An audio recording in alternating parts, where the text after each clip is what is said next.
Hey guys, ClintDarden.com, and of course, the house of biceps.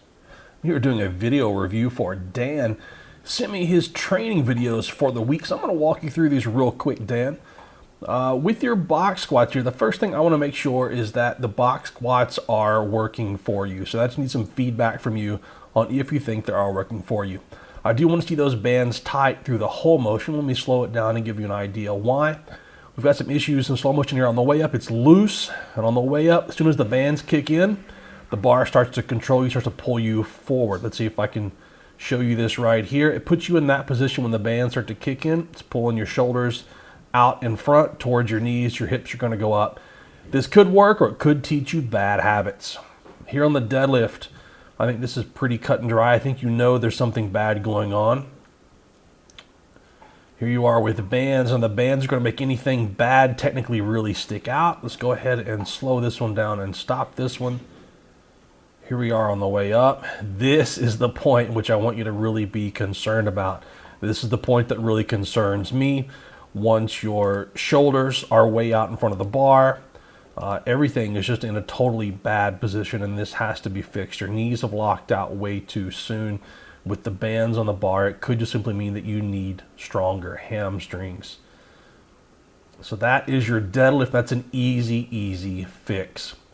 Now the chain suspended good mornings, these are not really bad. I would like to see your knees in line with your heels, but this isn't max effort, but this isn't lightweight either. So stuff's gonna happen. I want this to sort of emulate your deadlift. So I want your knees to be sort of directly over your heels.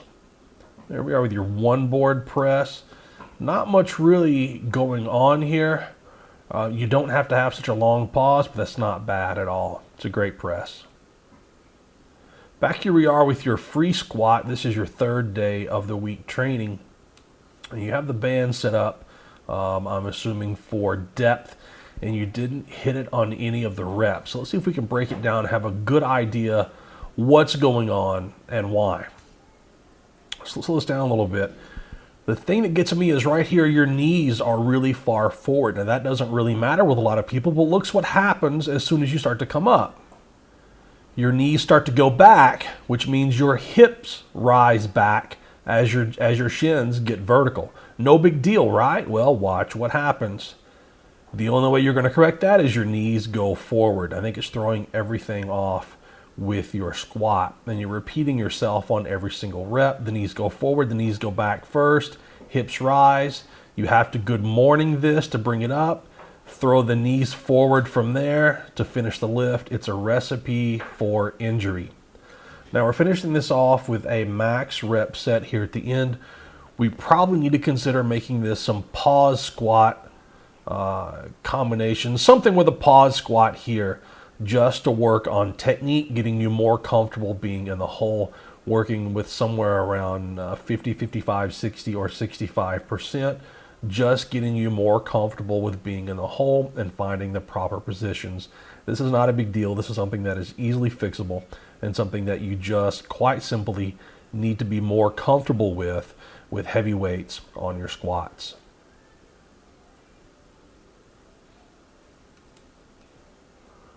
Here's your bench press. Once again, this isn't bad, but this is a great video to critique your first rep. You're slowing down this right here. And I want to stop this right here because I truly believe if you keep your butt on the bench and you have a proper arch going into this, that you absolutely can arch to that point right there where the bar is getting stuck, or at least cut the distance in half. So we've got to get your butt on the bench. You've got to shorten the distance between your butt and your shoulders. You can fix that pretty easily. If not, then it looks like we need to be doing a lot of two-board benching. And here we are on your Sumo Deadlift. This is the biggest thing that I see here is just right from the start. As soon as the lift begins to pull, the first thing that happens was your shoulders shot forward. As soon as you began to pull on the bar, you've got to remember with the Sumo Deadlift, the only thing that has to happen is your hips have to push forward to the bar and your shoulders have to go back. So keep those shoulders back and just work on the Sumo Deadlift every single week. So all in all, not a bad week at all. We've got some small technical things to work on. We need to think about possibly changing up your program a little bit. Try some pause squats at 50, 55, maybe 60% sometime during the week. And remember, this is all one process of trying to figure out what works best for you.